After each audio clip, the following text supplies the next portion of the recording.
Hello बंधुসকল আজি আমি শিকাম ইকো বেংকেৰ এটিএমৰ পিন কেনেকৈ অনলাইনত জেনাৰেট কৰিব পাৰি। কিছুমানে কৈ থাকে আৰু এটিএমৰ পিন বনাবলৈ আমাৰ বহুত দূৰত এটিএম মিচিঙত যাব লাগে, কিন্তু এতিয়াৰ পৰা হেতু টেনশন হেক। এটিএমৰ পিন আপোনাৰ মোবাইলৰ দ্বাৰা আপুনি কেনেকৈ কৰিব পাৰো স্টেপ বাই স্টেপ চাই থাকক।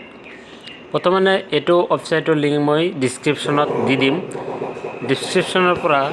ডেসক্ৰিপশনৰ পৰা লিংকত ক্লিক কৰি এতে এইটো লিংকত যাব, পিছত আহিব। পিছত আহাৰ লগে লগে ইয়াৰ ডেবিট কাৰ্ড যেটো এটিএম আছে এটিএম নাম্বাৰটো মাৰি ল'ব।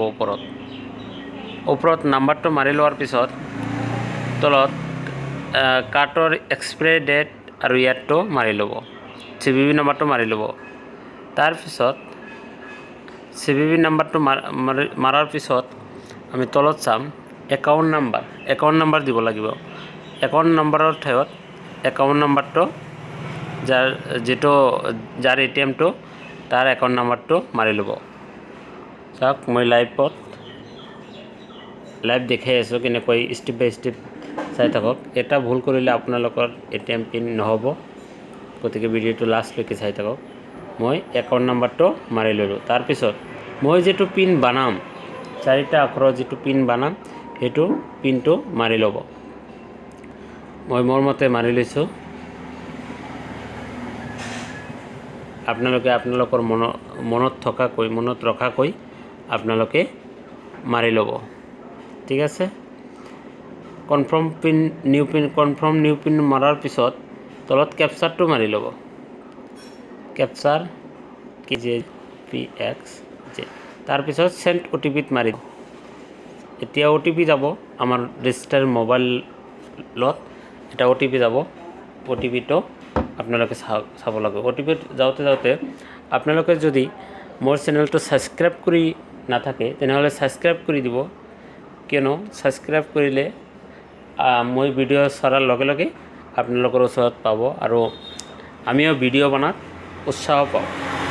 সেইকাৰণে সাবস্ক্ৰাইব কৰি দিব।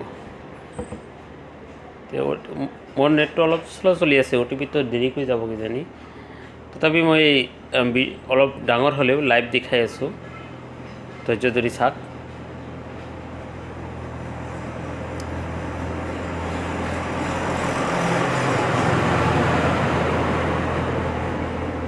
চাওক মোৰ OTPটো কৈছে, মোৰ মোবাইলত এটা OTP আহিছে।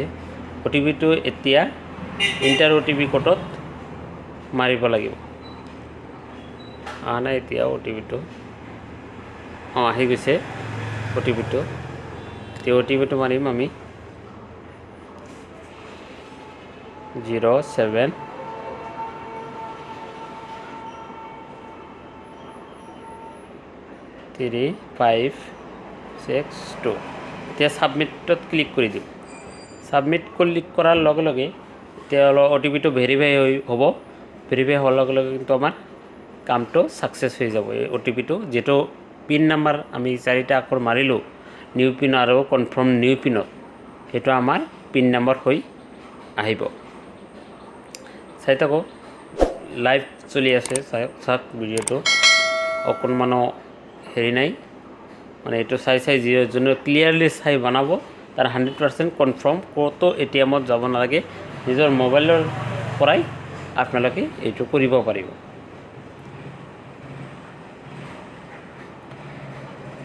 যিসকলে ভিডিঅ'টো লাইক কৰা নাই, যদিও আপোনালোকৰ উপকাৰত আহে ভিডিঅ'টো লাইক কৰিব আৰু শ্বেয়াৰ কৰি বেলেগকো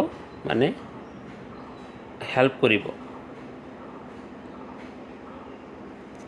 আৰু আগতে কৈছে ভিডিঅ'টো সাবস্ক্ৰাইব কৰি নাথাকিলে সাবস্ক্ৰাইব কৰি দিব অনুগ্ৰহ কৰি। চাওক হৈ গৈছে। Thank you mister Sonia Khatun. ইকো বেংক এটিএম পিন এতিয়া আমাৰ পিন নাম্বাৰটো জেনাৰেট হৈ গৈছে। এনেকৈ আপোনালোকে আপোনালোকৰ এটিএমৰ পিন নাম্বাৰ জেনাৰেট কৰি ল'ব পাৰিব। Thank U.